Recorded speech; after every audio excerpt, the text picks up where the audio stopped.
What's up, everyone? Happy Friday. You made it. It's the Friday Live with Lauren show.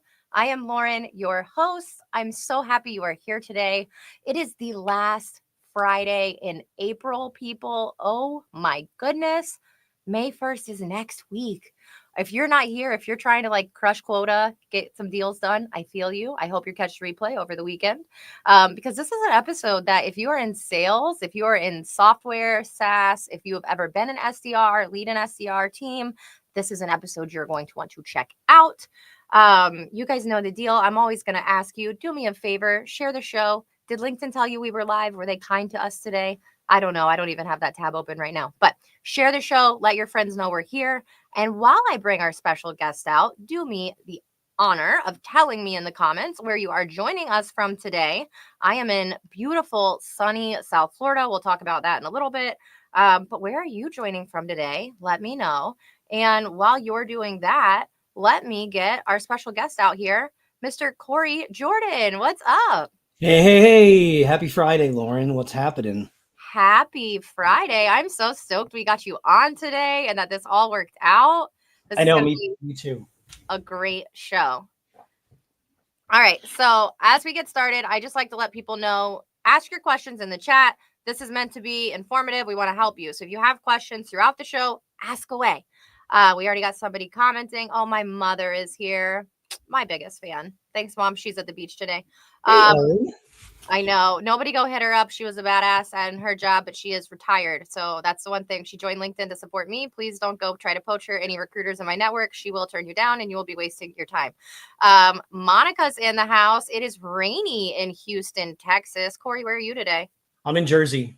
And what's the weather like for you? It's actually beautiful outside, which makes it tough at Friday at 3 p.m. to be sitting inside. But there is a light at the end of the tunnel, so no worries there. I always do it to people. But hey, you'll get a margarita or something after this. You'll be all good. Maybe some Sounds bourbon. great. Who knows? All right.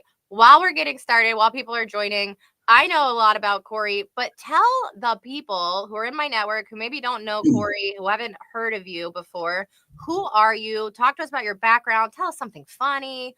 Let us know. Hey, everybody. I'm Corey Jordon. I'm from New Jersey, originally born in Dallas, Texas. I enjoy long walks on the beach and hanging out. I'm just kidding. I'm a sales guy. I've been a sales guy my entire life. Super proud of it. Have worked across several different verticals, across different personas in sales development, account management, account executive.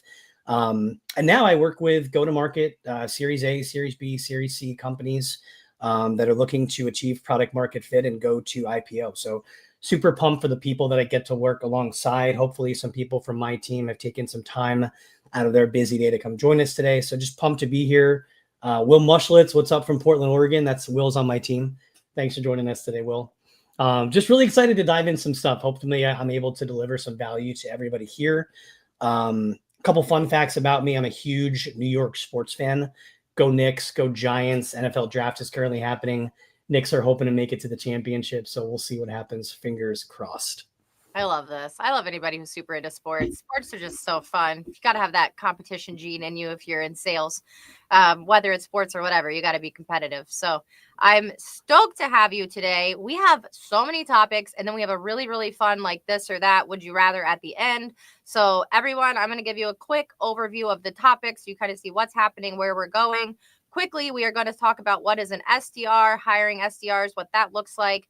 Then we're going to move into designing a sales playbook. You want to be here for this. Do not go anywhere. You will miss out. We are going to also talk about successful coaching at scale. At scale is the key there. And then in that, we're going to talk about rep one-on-ones. What should they include? If you are a new leader, this is good for you. If you've maybe been a leader for a while and you have lots of turnover, maybe you should be watching this section too. After that, we're going to move into building scalable RevOps explained and the processes for SDR and marketing alignment. And then Corey's going to give us a fun Friday fact because you all know we like to end with something fun. But Corey, let's jump right into the first topic. I know a lot of people know what an SDR is, but for the few people who maybe are joining us and they don't understand what is an SDR or that hiring process, enlighten us and tell us what this looks like. Yeah, so an SDR and a BDR are pretty interchangeable. For the sake of this podcast, let's call it an XDR. And the development reps and what they're responsible for doing are basically I consider them, and I might be a little bit biased, but I find them to be the lifeblood of organizations. They are responsible for sourcing, in many cases, prospecting, connecting to, and then delivering outreach to prospects. I've worked primarily in tech. They exist pretty much anywhere though. They are responsible for generating pipeline and kind of assisting their account executives. Depending on the format of your organization, sometimes these sales development reps have a full cycle sales development, so they actually close their own deals. But in most cases, I see that sales development reps just do the assistance and then pass it off to either an account management or an account executive. Yes. And I want to point out that these titles, like Corey said, we're going to call it an XDR for the purpose of this show.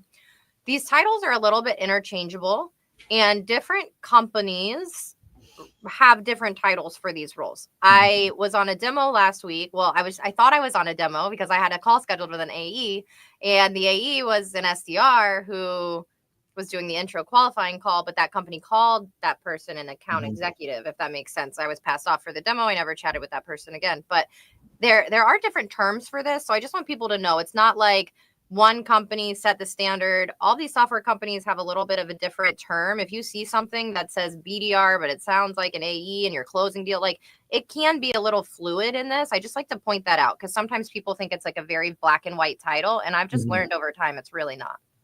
Yeah. That process can be a little bit complicated too, Lauren. I know sometimes that's one of the things that I've done. It's like that. I think the pass off from sales development rep to account executive is really important. I think that it's also very important, and we'll probably dive into this later on at the beginning of introduction to a company, to a process that you're about to enter as a prospect, to set clear expectations for like what you're going to do. The fact that you were confused going into that demo is not the best thing necessarily. You want to try to avoid as much friction as possible. Again, setting clear expectations, that's a job of an XDR. Exactly. Perfect. Okay. And then I just want to talk quickly. If somebody's watching today and they're not in tech, but they want to be an SDR, what's a good background for somebody who wants to get into this line of work? I'm going to be honest with you. I look for people that have like restaurant background, any kind of like theater background. And that sounds like crazy, but I just look for things where you have to be like outwardly, I'm hesitant to throw the word extrovert out. I think that there are really good SDRs that are introverted, but people that have kind of dealt with, just being around people, stepping outside of their comfort zone, necessarily college degree, not super important. I'm going to be honest with you. I don't think sales in general requires a college degree. But I think restaurant is sort of like a unique background. I do too. I agree with that. I think that it's really something that if you work in a restaurant, you can anticipate needs. Mm-hmm. And I think that in this line of work, being able to anticipate needs is super important. Awesome. Yeah, Monica, BDM's another title. There's a lot of different titles for this type of role. All right. So let's move into what I think is going to be the most important part of this conversation. I think a lot of people don't understand how to do this, designing a sales playbook. I want to talk about your experience doing this, what you've seen that's worked, what doesn't work. Let's just dive in. And where do you tell people to start when it comes to designing a sales playbook? Lauren, I don't want to, can we rewind a little bit more to the hiring process? Just because I think that the background is important, but I think ultimately even more important is like, if you are a go-to-market company, or if you're a team that has a sales development team, hiring the right people to be like sales development reps is like really important. Starting from sort of like a top-down approach, I think that every company, you have to figure out and define who your ICP is first. And I think that there are different individuals that can speak to different like characteristics better. Every type of industry has their own type of people that are there. And I think finding those people that can talk and have a conversation to those particular personas is like very important. I think the best way to do that is if you have an existing team, if you're coming in as a sales development manager, to go and seek those people out that have been SDRs and have been successful at it. Whether they're there currently and like currently crushing it, or they've moved on to another part of the organization, like account executive or account manager, even potentially CS. And what you want to try to do is figure out like why they were successful. Was it the tonality in which they spoke? Was there a certain way that they were able to uncover and kind of peel back objections? But when I think about that, that's sort of where I lean. If it's a new team and you don't have any like, base understanding of what makes a successful SDR at your company, I think finding people and kind of poaching them from recruiters is important. You really want to try to find and pinpoint people that have sold to that particular persona so they have a little bit of a better understanding. Another thing is I think that checks and balances, right? So I talk about omni-channel approach with my team all the time. We want to try to find, there's no right or wrong way to reach out to prospects, whether it's phone call, whether it's email, whether it's LinkedIn. So I think it's really important to figure out what channel is your ICP most likely to respond on. Is it Facebook? Is it Instagram? Figure out what that channel is and then go hire rock stars and people that are good at those channels, right? If you want to build something, I think the biggest focus here, you want to make sure you're putting a round peg in a round hole. You don't want to go frictionless. And I think that from a hiring thing, that's like some of the most important things. Like, I don't really think it necessarily means that you have to have worked in an industry before. Those are the things that I think are arguably most important.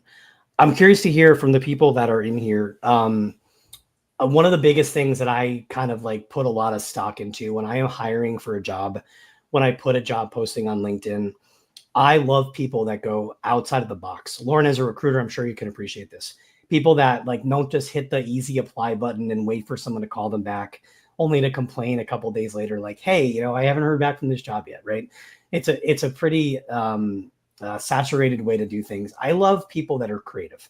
I love people that are outside the box, that go find an information on hunter.io or Zoom info, cold call me. Hey, my name's Corey. I just wanted to let you know I just applied for this job. I think that's so cool. Out of curiosity from the chat, is there anybody here that has any cool examples that they want to share about ways that they've gotten jobs or have been approached to by potential job seekers? While we wait for those comments, did you see the story about the girl who wanted to work at Nike and put her resume on a cake and had it delivered? No, but that's amazing. I love that. Yeah, she didn't know how else to get it like actually in front of the person, and literally like put extra tip for the delivery driver. Like, you cannot leave it at the front. It has to get to this person. And the delivery driver got all the way into that person and their resume was on the cake.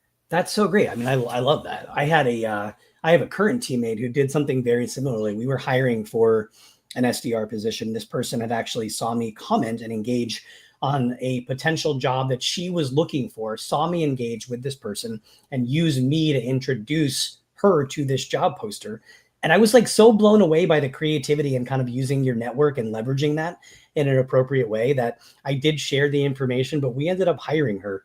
And she's currently on my team. So I love stuff like that. So that's pretty cool. I love stories like that. Yeah.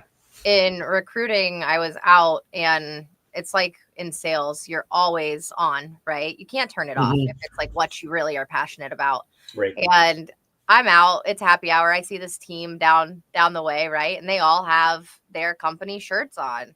I'm like, okay. So I do some really quick research. Now I'm looking at pictures in the about section of the website. I got some senior leaders right over here, and I'm in their careers page. I'm like, oh, this guy's hiring for this job. Okay.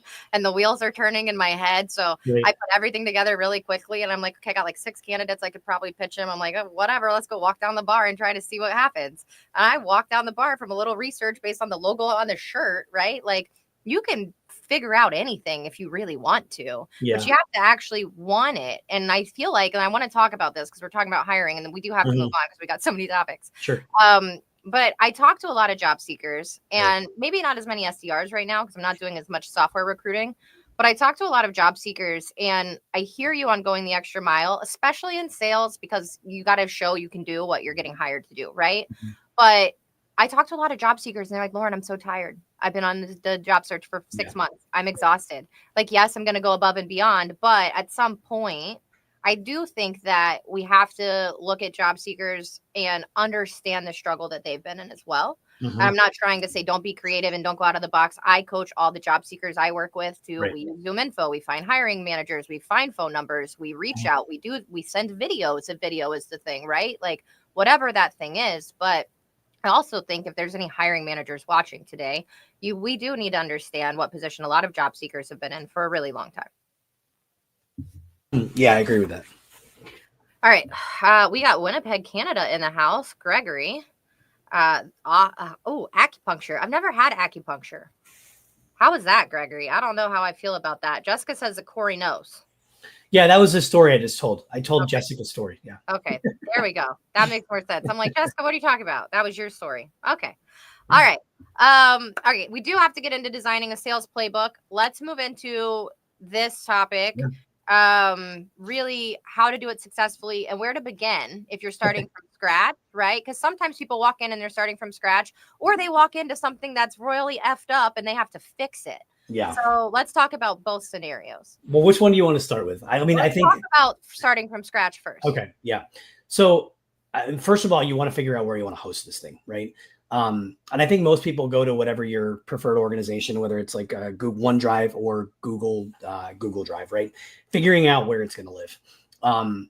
And I think the biggest piece of advice is like just start. Sometimes myself included.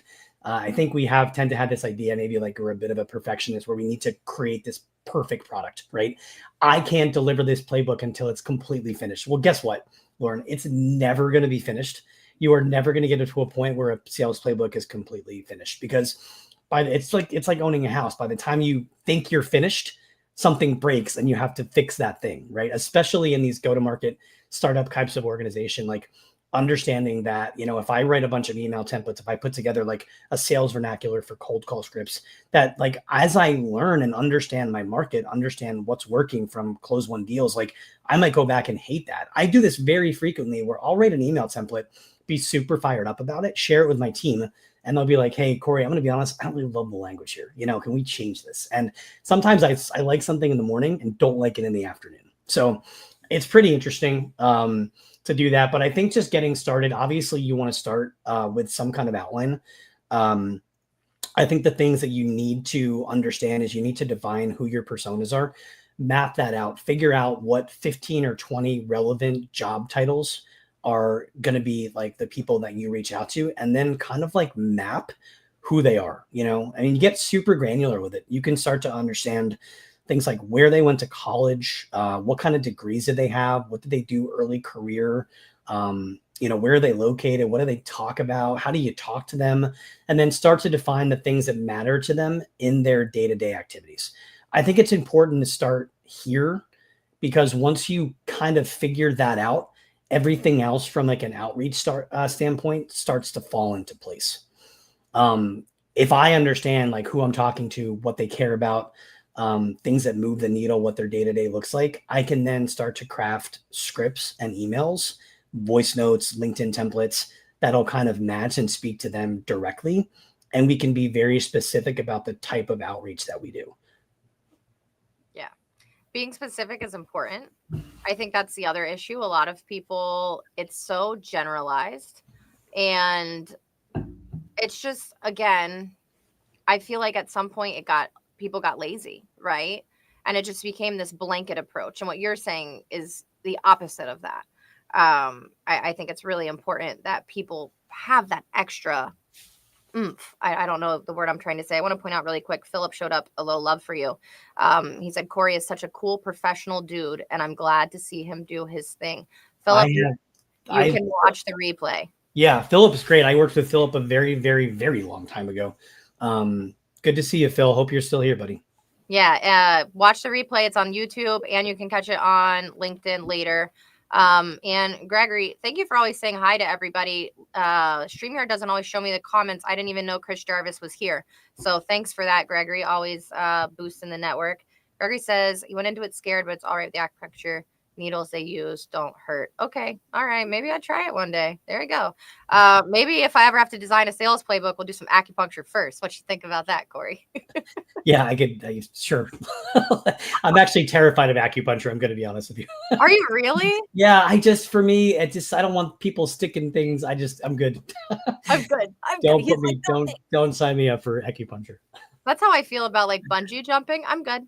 Yeah. I would bungee jump before I would acupuncture. See, we're opposite. You go bungee jump for me, and I'll do the acupuncture for you. That's fine. Okay, talk a little bit about designing it from scratch, right? Like, let's jump to the opposite. What if you walk into a team, right? Yeah. And it's like, this is the process you need to use. And Corey's like, that's not gonna work. Well, what do we do now? Yeah, I mean, I've been in situations like this before, and what I have learned is that if you are a manager going into an organization and there's an existing playbook that you either don't agree with or is not necessarily like experiencing success with, I have found that as bad as you want to go and be like, nope, we're going to start from scratch, you need to first understand like why it didn't work, right? It's really hard to come into a position and start to be like overly prescriptive because you want to show, you want to kind of make your mark in your first 30 days. You want to show people that you have the experience, but ultimately I think it makes more sense that you kind of sit back and be a silent observer for the first couple of weeks, understand why people, and then talk to the people that are doing the job, right? So often I see managers come into places that I've coached managers before that come into places and just start, making all these changes without first getting a temperature check of the people that are going to be doing the job. And I think getting the buy-in from your team, not only the people that directly report to you, but also like the managers and the people that you report to. I think it's just so important to create that level of transparency. So from a sales playbook start is like have kind of like a lookalike, have your original playbook, and then continue as you're making these changes, talk about not only what the changes are, but why you made them, and then what the expectations or hope for those changes are going to do. So if I have something in theory where I'm like, okay, we had version 1 of this, I'm going to create version 2.0 here. The reason I'm doing this is because, and this is what I hope to see from this. And then here's what version 2.0 looks like. And I think it's important that you go because you don't really want to create a situation where you're throwing away the old book and just starting away from scratch. I think foundationally, there probably are some good stuff. When I came into this current position that I'm in, there was a playbook that was full of a lot of information. And it was, I think the foundation of the information that was there is in our current sales playbook, but the language, the evolution of it, we talked about that kind of stuff, that has just completely changed as we've understand the market changes, the people, the needs, the economy, all those things kind of factor into that. But also just the way that we prospect and our current clients. So. And what do you feel like, because you do this for a living, right? Mm-hmm. What do you feel like from the times that you've come in and really designed a sales playbook? What do you feel like if somebody's like, okay, what are the top 3 things I can take away to start doing this successfully tomorrow? Top 3 things that I can do. I think other than to just start, because we know we have to just start. Yeah. So I think the outline is the most important thing. If you guys are not leveraging any kind of like AI tools like ChatGPT, learn the prompts and understand them, have that help you with a foundation. But I think the outline is going to be the most important thing. What are the things that you want to cover? What are the 10 topics that you sort of need to have? And I think ultimately what a sales playbook is, like when you really break it down and strip it down to nothing, it is an opportunity for people to go to create transparency, to understand best practices for your specific team, right? So you are going to run plays, you are going to define a certain kind of methodology. I think that's important. Every sales team subscribes to some kind of methodology, whether it's challenger sale, gap selling, view methodology. Figure out what that is in your organization. Figure out like what that's going to be, and then make sure that all your vernacular that you're using as you create this is in line with that methodology. And I know we talk about, sales development teams. It is really important to make sure that you're checking with cross functionality, like teams, CS, marketing, A's, even like operations and product, right? How many times have you guys been, if you're in sales, you can definitely relate to this, but how many times have you talked to a customer and, they ask you, hey, can you guys do this? Can your product do this? Oh yeah, I can absolutely do that. And then like product or operations gets a hold of the call, like, we can't do that. Like, what are you talking about? Make sure that you're transparent, make sure that you're understanding that what you're telling is synonymous across all different teams. So I know that wasn't necessarily 3 things, Lauren, but hopefully the audience got a little bit of a better understanding for like a good foundation.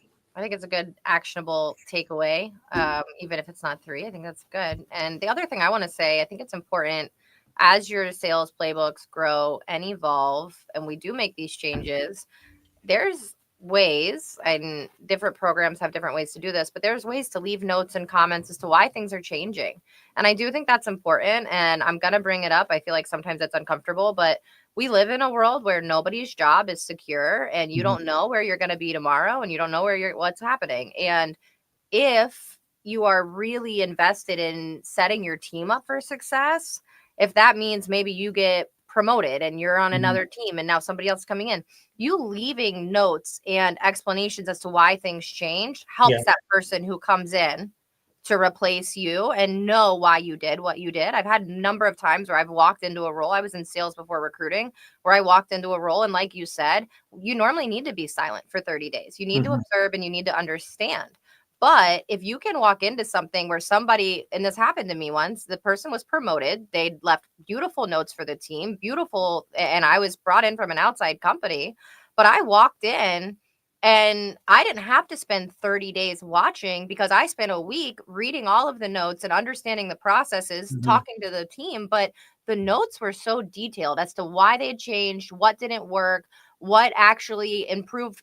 Like, it was insane, the level of detail she left. And she knew that she was so devoted. She was like, no, my goal is to get promoted. I'm not going to be here more than a year. I'm going to leave my team successful, right? And she did. And it was also just something that was really nice to walk into.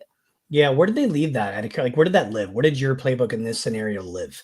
So in this, it was in a separate SharePoint where she would take the old document, and it was almost redlined with notes commented. And I mean, it wasn't for everyone. It was something that she gave to me when I walked into the role, but she kept a SharePoint with a document of all of the notes of why things changed and how they changed throughout the year she was there. It was really impressive to me to walk in and have that. And it made, not only did it make my job easier, but she hired me, right? So she essentially gave me a gift. She said, I'm going to hire you, and I'm also going to really help you be successful from day one by what I laid up, or what I set up for you. And it was just really mindful. And it also, if anybody's who's hiring, it really made me be invested in that team. I was like, oh, damn, you knew for the last year that you were getting promoted and that you wanted this. And now I'm walking in the door and I can see this path. Look at what you laid out for me. It made me more motivated in that year that I did that for that company to continue and to almost try to leave it better than I found it. I love that. Yeah. That's so powerful. And I think that's, I mean, it's a learning lesson, right? I've been in situations where I have not left people that, right? And even right now in our current position, like we are currently migrating over from Google Drive into like a more formal process. And I'm just like super pumped. I'm also like, I have a little bit of anxiety because I know where things are in my mind, but like getting them from one place into another it's a whole other racket. But yeah. I mean, organization could be a whole other show. We'll talk about that one day. Right. All right, damn, we're halfway through the show. We're rocking and rolling. Ripping it. We're gonna move into successful coaching at scale, and within this, we're gonna talk about rep one-on-ones and what they include. But you do a lot of coaching. I called Corey the other day and he answered. He's like, I'm on a coaching call. I got to call you back. So we know that Corey is coaching at scale. Let's talk about this. One, what does it mean to be a successful coach? And then what does it mean to do it at scale? Yeah, I would actually, honestly, I don't know how many people are in this right now. I would be curious. Like one of the questions that I have, I am constantly looking for feedback from myself as a manager, right? So I'm curious, like I would like to open this up to the group for those of you like paying attention and listening. Like, are there any particular characteristics about previous coaches, managers that you've had that have stood out to you in particular? While you guys are thinking about it, I'll give you a little bit about how I try to be as a manager. Number one, I try to be like understanding. I try to make sure that I coach to an individual, right? And play to their strengths and try to like get them better at the things that they're not great at. Right. And I think that that's like so important. So often I think that you have this like idea of what a perfect sales development rep like needs to be, while you need to be good at cold calls, you need to be good at writing. And I think that like we have our strengths and then we have other people on the team that are good at other things. And I just think it's super important from a coaching and a manager standpoint to, pay attention to the individual and just try to make them not only better as like, for the job and for the role, but also to kind of help them, guide them as they go on their career, to give them those intangible skills that no matter where they go, whether it's another department inside of the organization or to another company, right? Whatever that is, just try to make them better. You said something interesting, kind of make them better than when they got there, right? And that's what I think. But yeah. Gregory, what are you saying nope to? I think acupuncture, I hope not my coaching ideology. No, he did. He did acupuncture. I'm trying to figure out. Tell me what that nope was for, Gregory. And what you're saying about people and individual people need individual treatment, right? That doesn't mean we're giving special treatment. No. People are individuals and they need different treatment. The Right. one thing I will say that really helped me coach was when I would hire people, I would joke with people, but it's your intake form, right? Like I'm a doctor. And some things I would ask, some things I would ask would be things like, how do you like to receive feedback in the moment, at the end of the day, at the end of the week, compiled in a meeting? Like, how would you like to receive feedback? That helped me when I got to the point where we had to have these hard coaching conversations. Or like, what incentivizes you? Some people are like money all day long, right? It's money. And you would think in sales, it's always money. I have some people who would like, I would like to work a half day from home on Friday. Like, that was what they wanted. But different people want different things. And when I finally learned that you can just ask and you can give people different things for different accomplishments, my life as a manager became so much easier. And then when we got to these coaching conversations, it was like, well, we set it up this way. It was much easier to go over because it was so individualized for that person. I love that. Tom had a good comment. Best managers had integrity, street credibility, and high IQ, right? EQ. I think that's spot on, Tom. Integrity, street credit is so important. Like, I think that people need to know that you can do the job too, right? I often I'll hop on cold calls every once in a while, share the cold calls, ask for feedback. I'm not perfect. I still make mistakes, right? But I love getting feedback from my team. I love seeing my team do the job that they're doing, right? Like, I love that stuff. Honestly, I think it's great. And to your point, I think that asking for feedback from the people that you're coaching, how do you want to receive this? How do you take criticism? How do you handle constructive stuff? I think it's really important because, again, while we are not giving special treatment, we are going to be talking to people differently than we talk to other people based on that dynamic. And there's nothing wrong with that, right? So I would 100% agree.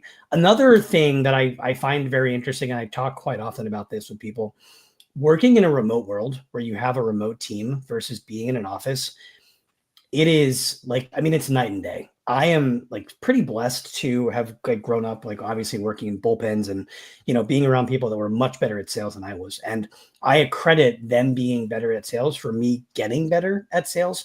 And I think so much about my day in terms of when I think of coaching, I used to get live coaching every day just from walking into an office, because you would hear something and you would sort of take this information anecdotally and you'd parse it, put it in your playbook. And then next thing you know, you're spitting out something very similar to that because you're receiving this sort of coaching in real time. In a remote world, it's a little bit more difficult. I would kind of encourage sales development people to go out and, if your organization has some kind of conversation intelligence or recording thing, go and listen to the calls that your teammates are having. Go and give them, feedback. I think from a coaching perspective, a lot of people, if you're in sales development, you're, required to do a certain number of calls per day, right? Let's say your organization has you do 50 calls per day. From those 50 calls, we know that connect rates, historically for tech companies, are 7 and 8%. So let's say you're having 4 or 5 conversations over the course of a day. From those conversations, you connect with maybe 2 or 3 people, right? So when you're actually doing the job and getting to do your whole pitch and your whole cold call script, you're not doing it that often over the course of the day where you're rehearsing it over and over and over again. So muscle memory starts to kick in. So I think from a coaching perspective in a remote world, it's really important to continue to listen to calls, give feedback from those calls, obviously positive, but also constructive, and then find and identify something that they need to work on and don't overwhelm them. There are calls where you can probably pick 4 or 5 different things, and then you can coach to all of those things. Start small. Do these little micro doses, very similarly to atomic habits, get 1% better every day. And then, that stuff compounds over time. Yes, it does. And when you get overwhelmed, like you said, you don't even really know where to start when you're so overwhelmed. So I think that's really important. Understanding kind of how much you're throwing back at someone, and understanding that you can build almost a playbook of the coaching you need to get through. It doesn't all have to be all at once. It can be a slow process to really get through the things you need to coach through. Gregory said that the nope was to your question about having a superstar coach or manager. So Gregory, I'm going to ask you, what does that look like to you if you don't have one? What does it look like to you? What do you think that would be? Let us know in the comments. And then Corey, in addition to successful coaching, let's talk about one-on-ones. Yeah. They're uncomfortable sometimes, right? It's not, sometimes you walk into a one-on-one, you don't really know what you're getting. So the other thing I like to do is, and tell me your opinion, but I'm a fan of just how a meeting has an agenda. I like to give my rep a one-on-one of what an agenda of what we're going to go over in the one-on-one. I want you to be prepared. And I also, and I learned this from my mother, if she's still watching, you don't always have to get the back and forth in the one-on-one that day, right? So I would always tell my people, we're going to have a one-on-one. This is what I'm going to talk to you about today. And then we're going to have another meeting scheduled in 2 days. And I'd like you to come back with how you feel and all of your responses to what I brought up, right? Because sometimes we get so emotional in the moment that we're not listening to really understand. We're just listening to respond, and we get defensive. And I've been that person too. So thank you, Mother, for teaching me this amazing thing that really worked for me. But it would be scheduled that way. You'll know what we're going to talk about before you walk into my office so that you're not scared to walk in. And then we're going to have another meeting scheduled in a few days so that we can have that conversation. What do one-on-ones look like for you, and what do you think? Yeah. So, it's interesting. We talked about coaching. We talk about one-on-ones. I do a one-on-one, like a longer one-on-one with everyone from my team at least once a week. They're typically 45 minutes in length, and they have a pretty structured agenda. Like if you go into the invite for each one of these one-on-ones, they're the same. 0 to 5 minutes. We're going to go over numbers. We're going to go over metrics. We're going to talk about successes and frustrations, right? The second thing we're going to talk about is like, who are you currently reaching out to? What does your prospecting efforts look like? Who are you targeting? What are some of the things that you're hearing? How is it going for you?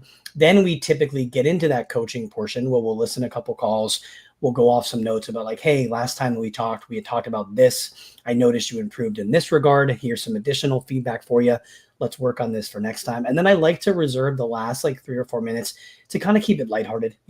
What's going on in your personal life? How's everything going? Like, not getting too in the weeds, but like just kind of like that human moment. Like, you're not just like, a sales rep, right? You're human. I care about your personal and professional development. And then letting them give me feedback on like how I'm doing. What do you need from me? How can I help best support you? And I find that 45 minutes is a pretty good time. 30 minutes, sometimes you start getting into it. Time goes super quickly. So I think that 45, an hour is almost too long.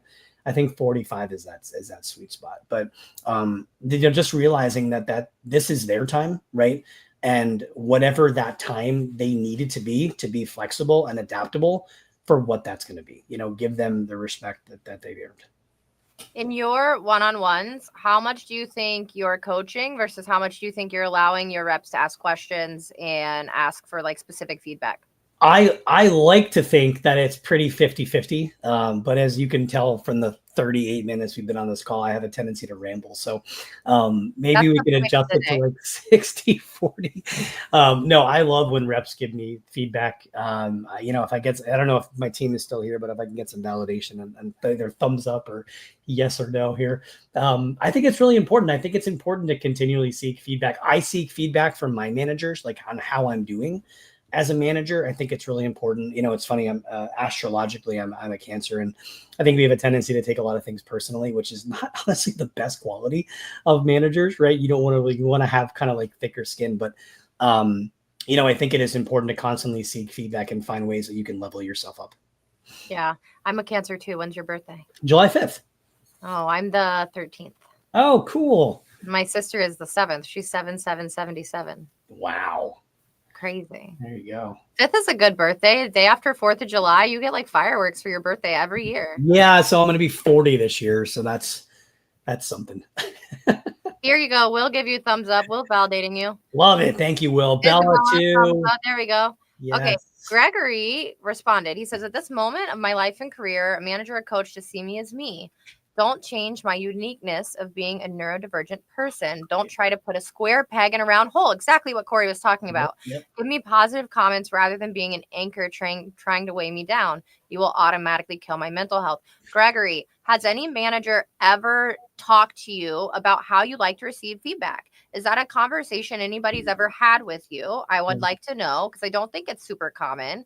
And then I would also encourage you in your roles to explain to your managers, because I have this uniqueness and I am neurodivergent. This is how I like to receive communication. I think that would be great for you, because your mental health is super important and you should feel supported in the work you're doing with your manager. Matthew says 40 is the new 25, Corey. Yes, it is, Matthew. Love it. Any comments for Gregory? Yeah, no, I totally understand. I mean, for me, I think that number one, a manager should take the time to understand, like, what is neurodivergence, right? Like, what does that mean? And then what does it mean to the individual, right? Like, what are some of the things that you're going through? Understand that person before you try to prescribe or be a certain way as a manager. First, understand like what that person needs. I think you said it perfectly, Lauren. I wouldn't really add anything. I think that that's important. Awesome. Okay, before we keep going, what else about one-on-ones? If there's a manager watching, obviously we said what they should include, right? And we're talking about you need to do different things for different people. But what if somebody's like, listen, I feel like I'm doing that, but I'm just not getting results after, right? Because that's the thing. One-on-ones are supposed to have improvement after certain things. Yeah. So what if a manager's watching? They're like, Corey, I hear you. I feel like I'm doing it, but I'm not getting the results. What do you say to them? Yeah, I mean, a lot of the time you have to stay the course. You have to have these like micro checks, right? We cannot as managers expect things to change overnight. We have to understand that again, like some of this stuff just takes time. It takes compounding. That's why, and we're going to get into this in a little bit with the RevOps thing, like understanding like certain metrics and how to measure people are like super important. But I look at it in one of two ways. There's either you can look at results and then you can look at like attitude, energy, and effort. And I know that sometimes like they're considered, I mean, they're completely different, but they're also not like mutually exclusive. So if you're producing results, right? I can sort of be like, oh, this person's not like super checked in meetings. And I typically find that people that are producing at a high level are checked in. So those two things usually go hand in hand. But if someone is really producing results and it's just kind of like, not super into it in terms of the culture and stuff, like I'm like, you know what, it's not great. Let me try to work on the culture aspect with them, right? Because it's important. It's important to build an inclusive culture, one that everybody feels psychologically safe. I think that's super important. If I get someone that doesn't necessarily have the results, but I can see the attitude, energy, and effort, I will continue to give that person the time of day to continue to work with them, right? Where I struggle as a manager is like, I don't see results. And I also just see people being checked out, right? And I think it's really important to constantly evaluate just sort of like where people are. And sometimes that involves like going in and like you mentioned one-on-ones being awkward, like sometimes going in and being like, hey, Lauren, like, I'm going to call a spade here. I've noticed that like, the past couple of months, you really haven't been, exceeding or getting to where you need to be expectation wise. And also I've kind of noticed that like, hey, what's going on? I always think, again, taking the cancer there, taking it personally is something that I tend to do, is something I can do, is something that's wrong with me. Like, what do you need from me? But I think as a manager, it's just like, I mean, you're not always going to see results immediately, but sometimes just seeing improvement is enough to kind of get a step in the right direction. Yeah. And to what Corey said, if you're an SDR watching this today, if you're in sales, your manager wants you to do better. They probably are internalizing a little bit. What could I be doing better? What am I not doing well enough? Mm-hmm. It happens to all of us. I'm working with a job search client and they haven't been able to get a job and we've gotten really close and I'm internalizing that deeply. Yeah. So it happens on both sides. So just remember that too. Victor says that my best manager always wanted to see his team improve, do better, and give room for team members to do things their way. I love this. So important. Because while some companies do have structure and processes in place, if you will allow your team to come in and be a little bit creative and take a different approach, you will have crazy things happen that you wouldn't even imagine could happen. Yeah. I love this comment, Victor, that last part about doing things their way. I love that too. Yeah, no, I think that's so important. We have a saying on my team. I don't know if it's caught on. I say it a lot. I don't know if anybody else says it, but I just say, hey, Victor, just go rip it. Just go rip it. Whatever you got to do. If you want to try something, go rip it. Go figure it out. I think it's so important. Again, it goes back to that, putting a square peg into a square hole. I love that. Yeah. Yeah. And Gregory replied that he's had the talk, but sometimes his managers avoid the issue at hand. They play the equality card rather than the equity card. Yeah, Gregory, this is definitely something that you and I need to have you on the show. We need to have a show about this. But it's something that I think a lot of people still tiptoe around. They're not comfortable. They don't really know what to do. I think that most companies need to have these conversations like with their HR representatives. You need to be supported in this. And equality and equity are different. And that's don't be afraid to talk to your HR department. That is a safe space. If you're feeling underappreciated or whatever, talk to HR, maybe these managers don't know what they don't know. This person might not even realize it, right, Lauren? Like, and I think that that's important too. And if you create an environment where it's not necessarily a bad thing, but just give them an opportunity to improve and learn from that. So. Yeah. All right, let's keep going. We're going to get into, I think this is so fun, building scalable RevOps. And I said explained because, yes, Corey, I think some people here think they're building scalable RevOps. Well, yeah, no, I mean, I'm going to be honest with you, for a long time. RevOps is, like, when you think about it, RevOps is not something that has been around for 40 years, right? It is something that is like newer to a lot of organizations. And I am still very surprised at the amount of organizations that don't have dedicated RevOps team. I'm going to be honest with you. Shout out to my RevOps team. I have no idea where I would be as an organization without the power of a successful RevOps teams, right? And I think it's really important. So RevOps, for those people that may not be familiar with our revenue operations, basically it's taking ownership of everything that has to do with sales development, account management. And it's basically like the owning, understanding, and building out of reporting to be able to deliver these to investors and executives, right? So when I say ownership, I mean like the tech stack. Everybody's got, they're a Google shop, they're a Salesloft shop, they're a Salesforce shop, they're a HubSpot shop, right?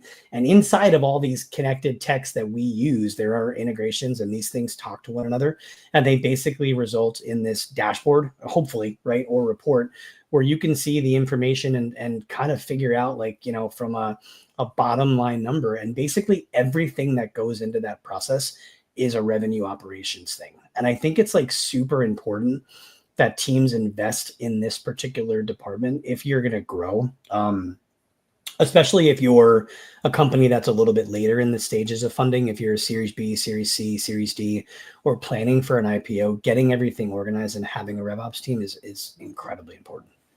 It's so important. And I feel like there's some companies who are going to realize they're so far behind the ball. In this, I know we're going to talk about SDR and marketing alignment. Mm-hmm. I think that for a long time, sales and marketing were, and now we're finally getting to the point where it's like, we're all friends again, right? I don't know. Did you feel like that at all?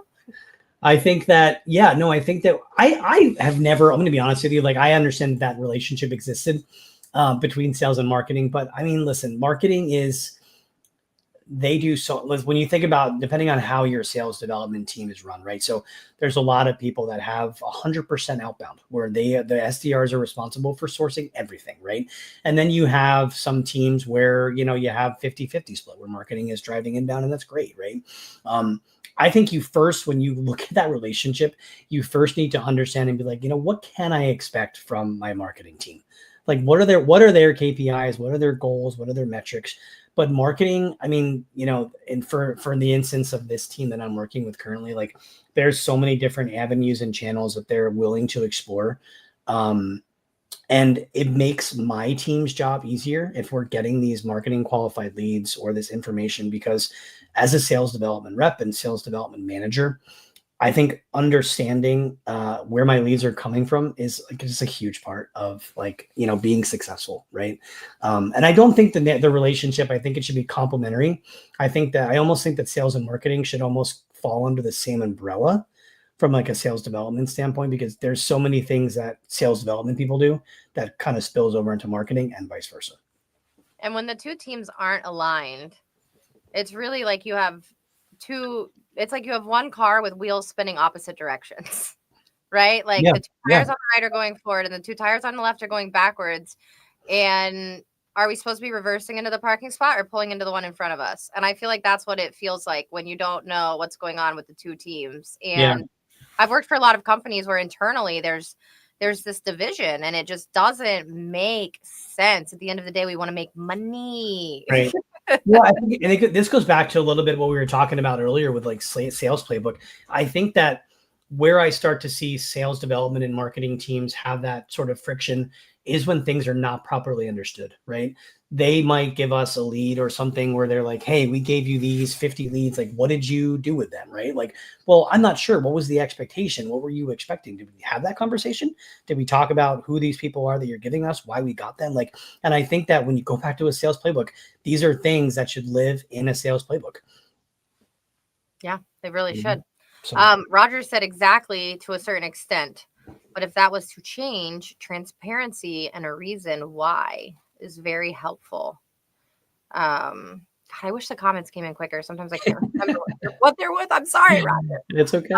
Mark, I'm going to highlight Mark really quick. Yeah. Mark is local to me. He is looking for his next role. He left a comment.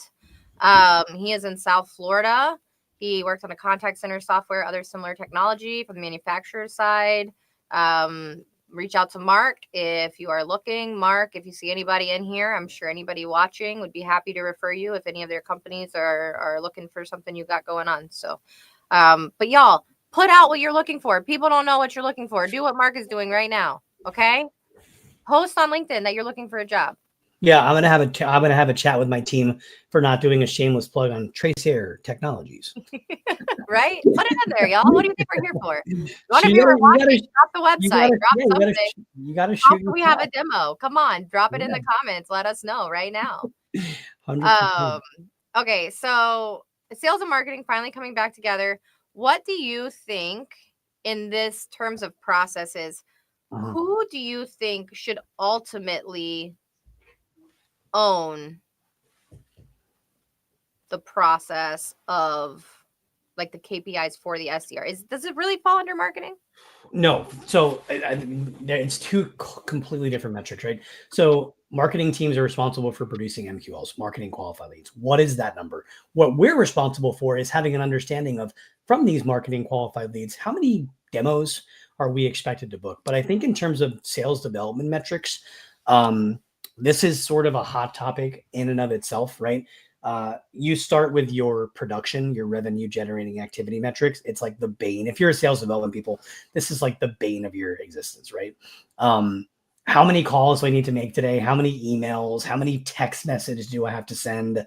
Why am I being measured by this? And I think it's really important to understand that these things are not like, we're not like, hey, we're using this to be a big brother. You need to do this. Like, there's a method to the madness there. And the method to that madness is like what I'm ultimately looking for. I'm looking for that magic number that tells me as a manager, like how many revenue generating activities does it take in order for you to schedule a demo? And why I'm looking at that is like when you first come into an organization or a company, it might take you 100 activities to be able to book one demo because you're new. You're new to the industry. You're new to the talk track. You're learning the persona. What we hope to see is that number get more and more efficient so that you're just booking meetings more frequently. Shows me that you're kind of evolving, getting better as an individual, and it helps me from a coaching standpoint. So for any SDRs that are like, oh man, like why are my managers tracking how many calls I make a day? That's, it's crap, and that's the reason why. It's because we're interested in kind of figuring out like how efficient you are. And exactly, if you're not getting efficient, like what can we do to help you out? Right. Outside of that, the demo schedule, demos completed is important. That scheduled to completed percentage is also important. It shows how effective you are at, scheduling the meeting and then setting those expectations for the prospect. Typically, like no one's going to ever have 100% show rate. That's like, it's near impossible. Obviously life gets in the way. People need to cancel for various reasons, but I think that you can start to see themes in people that are getting a lot of cancellations and no shows. And you can usually go back and coach and figure out why, the person didn't create the value, right? Whatever that is. So I think it's really important. But as far as it is concerned with marketing, no marketing, and the metrics it's kind of like a trickle down effect. Then when you create a top of funnel model, everything kind of goes down into sales development. But I think setting those clear expectations and being transparent between the two teams is the most imperative part of that relationship. Yeah, super important. All right, let's do something fun. Are you ready? Let's do it. We're gonna rapid fire. If you're watching, comment your answer as well. Oh, here we go. Was referring to allowing someone to do things their own way. Agreed. Like, okay, so his comment was exactly to a certain extent. Yes, it has to be monitored, right? It can't just be they'll throw everything at the wall and see what sticks. It's got to be monitored. I do agree. But change and transparency is important. Thank you, Roger, for coming back. Don't go rogue on me, Roger. Appreciate that. Okay, so we're going to do a really fun, really quick this or that, would you rather, whatever you want to call it. All right. Are you ready? You want to do your cold calls at 8 a.m. or 8 p.m.?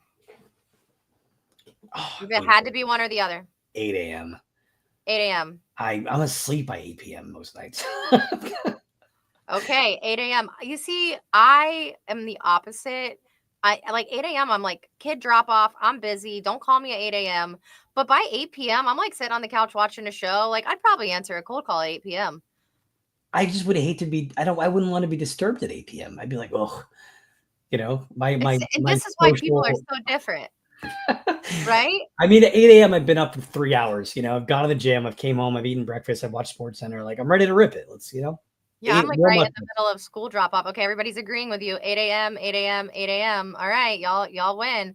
Okay, would you rather get a circle back next quarter or a let me check with my boss? I mean, neither, but gotta have one. If I had to choose between both of them, oh God, probably circle back next quarter. Really? Okay, yeah. Let me know in the comments. I would have gone the opposite direction here too. Circle back next quarter. Let me check with my boss is like, I mean, that involves, that just shows like it's additional buying, you know, people, buying committee. And I would rather, if I'm talking to the decision maker, I'd rather, okay, circle back next. That's fine. I can deal with that. It's another stakeholder, you know, I don't know. Yeah. Y'all let us know. Okay, here we go. Will says circle back. Gregory says circle back. Corey, you're killing it. Okay. Objection handling role play with your boss or with your mom? I don't want to objection to handle role play with my mom. That's for sure. I think I've told my mom probably 15 times what I've done. And she just, I mean, she has to like write it down on a piece of paper and she keeps it by our like old house phone. And every time someone calls, she's like, my son. And she like reads it off the paper. I would love to do it with my mom. She was a badass. So she would like call me on my shit more than my boss. Okay, we had another one for circle back. Oh, here's my mom. My mom goes, let me go and talk to your boss. Okay, she agreed with me on one. That's your mom. That's my mom, y'all. Like I said, don't go recruit her. She'll say no. Okay, here we go. Boss from Isabella and boss from Will. Love it. Boss from Jessica. Love it. Okay. Would you rather have sales memes in the team chat or inspirational quotes from the VP? Oh, I don't know. Sales memes are so cool. we had this thing today where I don't know if you guys are familiar with the Rebecca Black Friday song. It's like very catchy. Also very annoying, but we were like going back and forth. It was a great like way to start the day. Everyone had like high energy. I go with sales memes. I think they're great. Oh, I love a good sales meme, and I feel like the inspirational quotes are garbage anyway. Sorry if anybody picks that. Really yeah. Okay. Would you rather have the ability to instantly build rapport, but completely forget someone's name 5 seconds later, or perfectly remember everybody's name or struggle to make a genuine connection? As somebody that tries to incorporate people's name early into conversation so that I don't forget, it would drive me crazy that I like wouldn't remember that 5 seconds later. So I'm going to have to go with remember everyone's name, but struggle to make a genuine connection. But I don't know, saying that out loud, I don't love it. I can't. I'm sitting on a fence here. Most people agreed with you on memes before. For this one, so I made a joke with my friend KJ that I'd like to be the level of rich one day that if I don't know your name, I just have someone with me who tells me who everyone is. Yeah. So I'm going to pick the first one because I think I'll make enough money one day that I'll be able to have someone walk around with me and tell me people's names. It's like Anne Hathaway from Devil Wears Prada, where she announces all the people for her boss. I love that. Yes. Build rapport, build rapport, build rapport. There we go. Okay. Would you rather pitch to a panel of 5 incredibly bored and unimpressed cats or a single prospect who constantly interrupts you with irrelevant personal anecdotes? I mean, I have to pitch to the cats. I'm going to be honest with you. I mean, cats are just unimpressed in general, but they're also like adorable, right? I don't want people interrupting me. I would take the cats. Give me the cats all day. I take the cats. Yeah. When people interrupt me, I literally, I'm embarrassed to say this, but there was a gentleman I was arguing with for a different capacity last week. We won't really go there, but Yeah. he kept interrupting me and I literally had to like cut him off. I was like, you have to let me finish making. So don't interrupt us, y'all. Just go demo some cats. For sure. Okay, Gregory agrees. It's all about connection. All right, we are at the very end of the show. Corey, at the very end, we always do a fun Friday fact. Do you have any fun for us today? Yeah, I mean, I had to look this up. I'm not going to lie. And I looked at like probably hundreds of them, but I'm a big space guy. I'm fascinated by space. And I've been to like those IMAX theaters that show the stars and the constellations and whatever. But I found it very interesting to realize that there are more trees on Earth than there are stars in the Milky Way galaxy. Just to give you like a rough estimate, scientists say that there are about 3 trillion trees compared to 100 to 400 billion stars in our galaxy. I don't know why I find that so hard to believe when you think about like just the Earth. It obviously has a finite number of like square miles, right? Like 3 trillion trees. I find it so hard to believe. I think it's a fun fact. I also like it's crazy to me. I love when we learn something like random but so interesting. I love like this is why I like the Fun Friday facts, y'all. One day I'm gonna do a video of all of the Fun Friday facts put together, just so like we can see all of these like cool things that we all get to learn together. Dude, Corey, this was fun. Lori, what final words do you have for the people? Have a great weekend. Thank you for coming. Feel free to connect with me on LinkedIn. Really appreciate you spending your Friday with us. Yeah. Y'all, this was fun. It was a great Friday. It is the last Friday of the month. You got a little bit of time left to go try to crush it. We'll be back live next Friday. We're taking May 9th off because I'm going to go see Teddy Swims if you're a fan. And I am canceling the show for that. So there you go. But we'll be back next Friday. I hope you enjoyed it. But you know what I always say? If you didn't like it, don't come back. Bye.